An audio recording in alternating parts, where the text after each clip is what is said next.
पुनर्विवाह। डिवोर्स के पूरे 5 साल होने के बावजूद भी रुपेश ने अभी तक दूसरी शादी के बारे में नहीं सोचा है। बस अपनी 4 साल की बेटी शैली के बारे में ही हर पल सोचता रहता है। हालांकि जब से दोनों अलग हुए हैं तब से केवल एक बार ही अपनी बेटी से मिल सका है। बेचारा रुपेश की बुआ रानी ने अपनी फ्रेंड शीला से डिटेल शेयर की। यार क्या ही बताएं, आजकल के इन बच्चों के बारे में। उम्र गुजर जाती है लेकिन फिर भी अपने पार्टनर का चुनाव नहीं कर पाते हैं। अब मेरी भतीजी को ही देख लो, पूरे 31 साल की हो चुकी है, लॉ की पढ़ाई भी पूरी कर ली है, फिर भी अभी तक उसे अपनी पसंद का कोई लड़का नहीं मिला है। कहती है जब मिल जाएगा तो शादी कर लूँगी। सुन शीला, एक काम कर, मेरे रुपेश से एक बार अपनी भतीजी कल्पना को मिलवाने का प्लान तो कर। हो न हो ऊपर वाले ने इनकी जोड़ी को ठीक करने की ठान ली हो। रानी ने शीला का हाथ पकड़ के गुजारिश की। तेरे मुंह में घी शक्कर, अगर ऐसा हो जाए तो मेरे बूढ़े भाई की बहुत बड़ी जिम्मेदारी और टेंशन कम हो जाएगी। बेचारे ताउम्र नौकरी करते रहे और अब बुढ़ापे में बेटी की शादी हो जाए इसी कामना में जी रहे हैं। शीला ने अपना दुखड़ा रोया। दरअसल ये लगभग 65 साल महिलाएं बचपन से लेकर कॉलेज तक साथ में दोस्त थी। एकादक्का एक दूसरे से मिलने आती जाती रहती थी।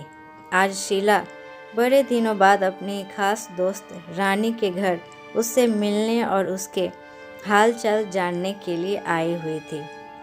रुपेश पेशे से बहुत बड़ा आर्किटेक्ट था। वो खुद की एक फर्म चलाता था, लेकिन जब से उसका डाइवोर्स हुआ था तब से ही उसने काम पर से ध्यान हटाकर मैं खाने पर ज़्यादा ध्यान लगा रखा था। शहर में उसका जितना नाम अपनी काबिलियत के लिए था, अब उससे ज़्यादा बड़ा नाम दारू पीने के लिए होता जा रहा था। उसे उसके घर वाले माता पिता बार बार यही समझाते थे कि दारू की नशे की लत छोड़ के अब अपने बिजनेस और आगे की लाइफ पर फोकस करे और कोई अच्छी सी लड़की पसंद करके जल्दी से शादी कर ले, क्योंकि कोर्ट से तो उसे ग्रीन सिग्नल मिल ही चुका था, उसका डाइवोर्स हो ही चुका था। लेकिन घर वाले समझाते समझाते थक चुके थे। उसे चाहिए थी तो बस कल्पना उसकी डाइवोर्स हो चुकी पत्नी का नाम था, जिसे वो कभी हद से ज़्यादा प्यार किया करता था। लेकिन कुछ गलत फहमियों ने इतनी जगह बना ली कि दोनों के रिश्ते को तार-तार कर दिया और नौबत यहाँ तक आ गई कि उन्हें कोर्ट के सहारे खुद को अलग करना पड़ा। वे दोनों अलग तो जरूर हो गए, लेकिन अंदर से बिल्कुल कमज़ोर हो गए। रुपेश तो खुद को संभालने के लिए शराब का सहारा ले लिया करता था, लेकिन कल्पना अपने आंसुओं का। डाइवोर्स के बाद कल्पना को अपने पापा, भाई और भाभी के साथ रह रही थी। उसे भाई और भाभी का साथ और प्यार तो कम, लेकिन उनके ताने ज़्यादा मिलते थे। लेकिन वो सब कुछ सह कर भी अपनी दुलारी बेटी शैली को इस बात की भनक तक नहीं लगने देती थी कि वो अपने नहीं बल्कि खैरात के घर में रहती है। उसे अगर रोना होता था तो वो अपनी बेटी के पीछे रोती थी। उसके सामने खुद को एक स्ट्रॉन्ग सिंगल पेरेंट्स की तरह पेश करती थी। उसके पापा की पेंशन इतनी नहीं आती थी कि वो अपनी और बेटी की ज़रूरतों को पूरा कर सके। इसलिए अब कल्पना को लगने लगा था कि शैली भी पढ़ेगी, उसके लिए भी पैसे की ज़रूरत होगी। हालांकि रुपेश उसे हर महीने भत्ते के रूप में 10,000 रुपये देता था, लेकिन उससे उसका गुजारा आसान नहीं था। उसने नौकरी करने का अब फैसला किया। एक दिन उसके पापा ने कल्पना को बुला के कहा, कल्पना बेटा, जिंदगी बहुत बड़ी होती है और ये भगवान द्वारा दी हुई एक अनमोल होती है। इसे काटना नहीं, जीना चाहिए। इसलिए हमारी मानो तो एक बार फिर से अपना घर बसाने के बारे में सोचो, ताकि आपकी जिंदगी बन जाए।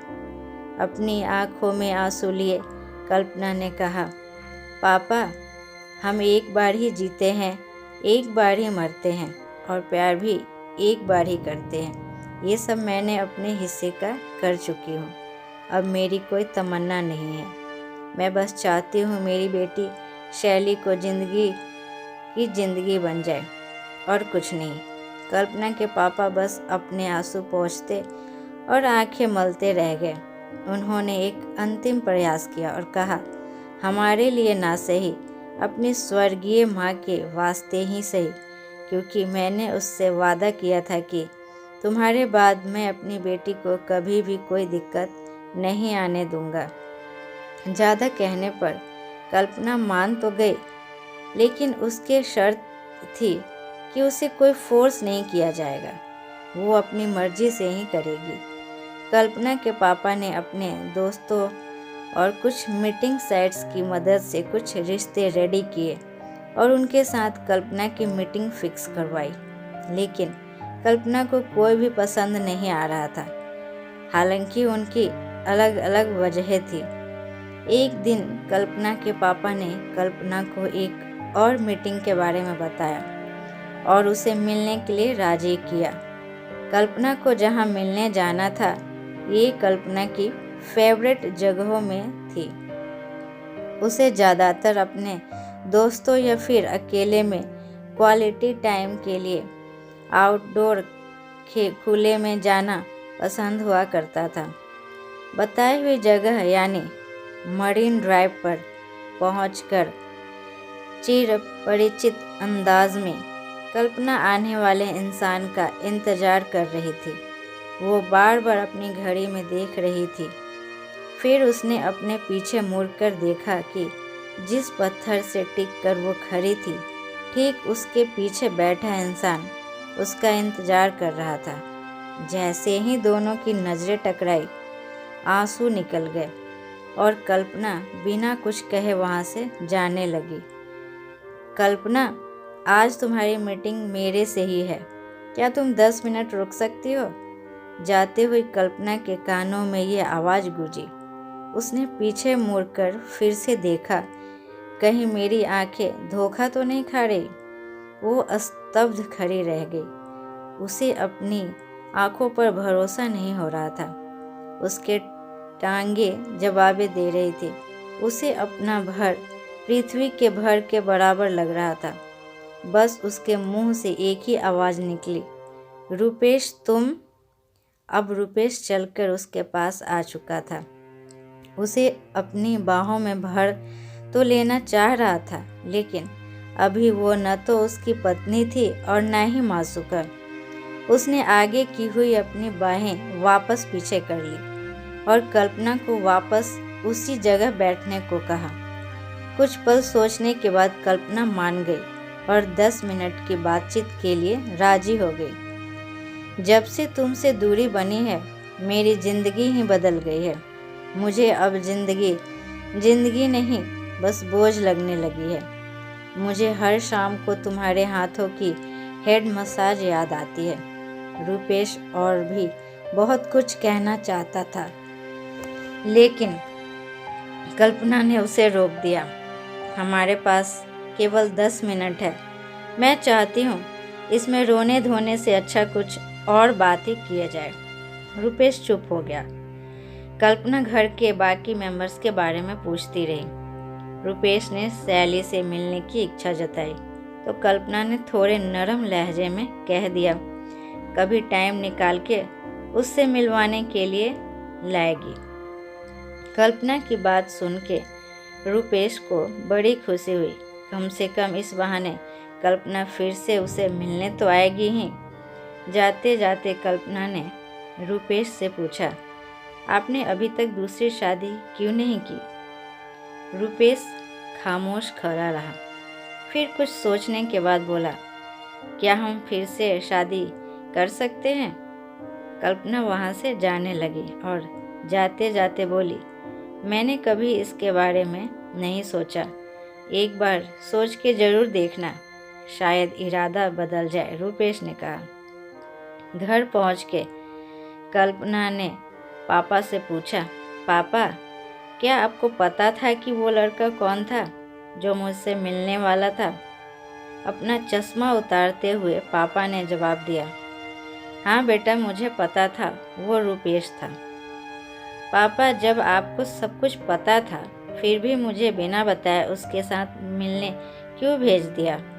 पापा की आंखों से आंसू बह रहे थे। उन्होंने कहा, बेटा, इस उम्र में मैं नहीं चाहता कि मेरी बेटी फिर से नई शुरुआत करे, जो गलतियां हो गई उन्हें फिर से दोहराए। बच्चा, हमारे ज़माने में डाइवोर्स जैसे शब्द ही नहीं हुआ करते थे। गलतियां होती थी लेकिन लड़ झगड़ के शाम को वापस अपने हमसफ़र के पास ही आना होता था। इसलिए मैंने फिर से वही कोशिश की।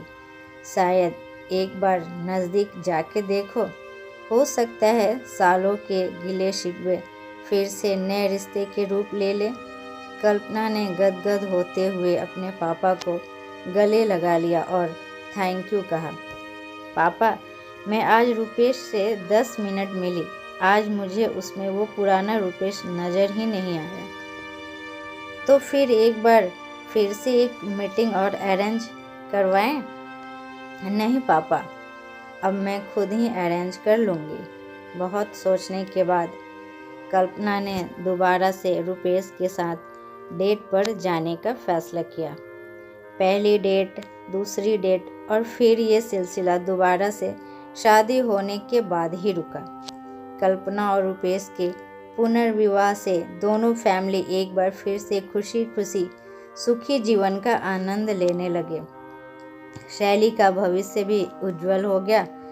रुपेश एक बार फिर से शहर का सबसे जाना माना आर्किटेक्ट के रूप में मशहूर होने लगा।